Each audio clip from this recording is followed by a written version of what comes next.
So you're getting ready to buy a home and you save 10 to 20% down for a down payment. What about closing costs?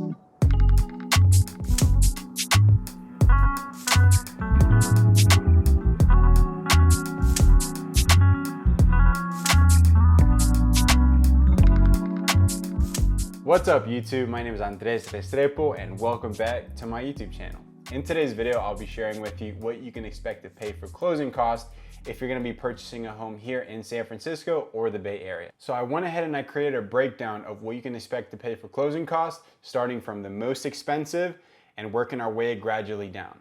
So let's start with number one, points. Now, points are generally optional, and I'll explain to you what points are. So points are a way to actually buy down your rate. Each lender will have different programs, so definitely speak with at least 2 lenders if you're in the process of getting pre-approved. Paying points up front is not a requirement, but it can certainly help you if you're thinking about lowering your rate. Typically, buyers pay half a point to 1 full point, which is simply 0.5% to 1% of the loan amount. And like previously mentioned, this will help you buy down the rate. So if we're talking about $1 million purchase price and you're putting 20% down, half a point will be anywhere between $4,000 to $8,000.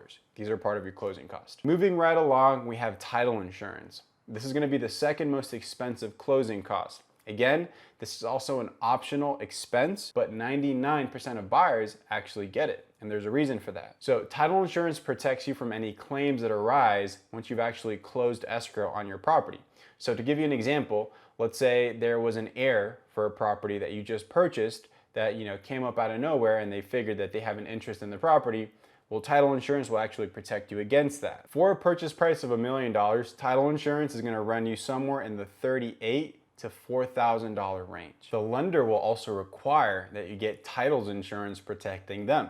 So again, it goes to show that title insurance is actually important. Otherwise, a lender, they wouldn't make you get it. The reason that they want that, obviously, is to cover their butts in case something were to arise. Moving right along, we have escrow. So escrow here are usually title companies, and they're the neutral third parties that are overseeing the integrity of the transaction.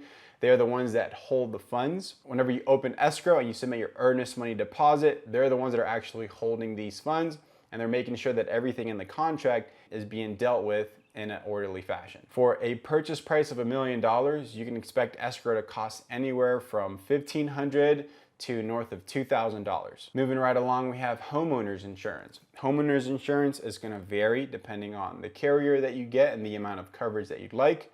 But a good rule of thumb is gonna be anywhere between $1,200 to $1,800 for condos, and single family homes could be a bit more. You'll also want to tack on property inspections. Property inspections are usually anywhere from $600 to $1,200. And this depends on if you're just getting an interior property inspection or if you're also getting a pest report. And it's also going to vary if it's a single family home or if it's a condo based on square footage. Up next is your appraisal. So an appraisal usually costs around $600. And the way that those are typically ordered is through a bidding process. So make sure you check with your lender and you figure out how they go about it. With Wells Fargo, for example, they'll charge you $600 to $695 for the appraisal. They send it into the bidding process, and then one of the vendors, essentially gets to say if they'll take the job at $695 or if they'll charge more for it. In many cases, other lenders will actually pass that cost on to you. So in a crazy environment where appraisers are super busy, the cost of an appraisal might be more, or you might have to pay an additional rush for it. A lender is also going to have you pay prorated property taxes. So prorated property taxes are the property taxes that you're responsible for from the moment that you actually close through the end of the year. And then generally you'll get a supplemental tax bill. Now this isn't part of your closing cost, but it is an expense that will come on down the line. So a supplemental tax bill essentially is the difference between market value, which is what you paid for the property, and the previous assessed value. So there's going to be a little bit of a variance there. So that could range anywhere from a few $100s to a few $1,000s depending on when the previous owner bought the property. So this is something that comes to you down the line.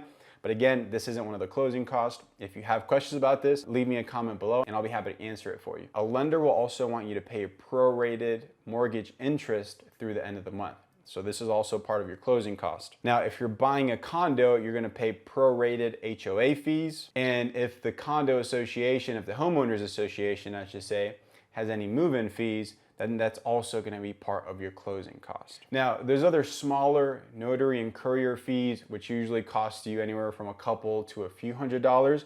But I wanted to make this video to basically break down the most expensive fees that you'll definitely see pop up in most closing disclosures. So good rule of thumb is closing costs here in San Francisco, they're going to range anywhere from 1% to 2% of the purchase price of the property. So if you have any questions about these, if you're thinking about buying here in San Francisco, definitely drop me a line. If you're thinking about buying in other parts of the East Bay, I also work the East Bay as well.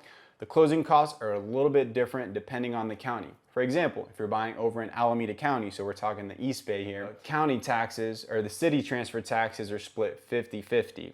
And the buyer there is also responsible for the sidewalk certificate of compliance and the sewer lateral certificate of compliance. So every region has different customs that they adhere to when it comes to closing costs. If you're down in the peninsula, generally the seller actually pays for the escrow and the seller also pays for the title insurance. So it's going to vary, region to region, but right now we're in an environment where the market is softening. The San Francisco purchase agreement comes with a preset sort of closing costs and cost allocation sections, which specifies who pays for what. But in the broader California area, that is